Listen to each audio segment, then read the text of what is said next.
करालवदनां घोरां मुक्तकेशिं चतुर्भुजां कालिकां दक्षिणां दिव्यां मण्डलालविभूषितां सद्यश्चिन्नः शिरोखड्गरामाधूर्धकराम्बुजाम् अभयं वरदां चैव दक्षिणाधोर्धपाणिकां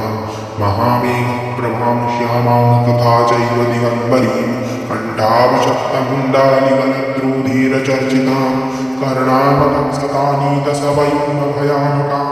घोरतमष्ट्रां करालास्यां पीनोन्नतपयोधरां क्षमाणां वर्षङ्गहदैकृतकाञ्चिह्नषण्मुखीं श्रीकन्दयकलकलधाराविस्फुरिताननां घोरनामां महारौद्रीं श्मशानालयवासिनीं बालार्धमण्डलाकारवलोचनत्रिदयान्वितां नन्तुरां दक्षिणव्याधितालम्बिकचर्चयां शमरूपमहादेवहृदयोपरि संस्थितां शिवावीरघोरभावाभिश्चतुर्दिक्षु समन्वितां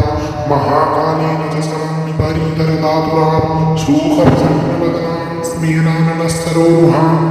एवं सञ्चिन्तयन् कालीं धर्मकामार्थसिद्धिदाम्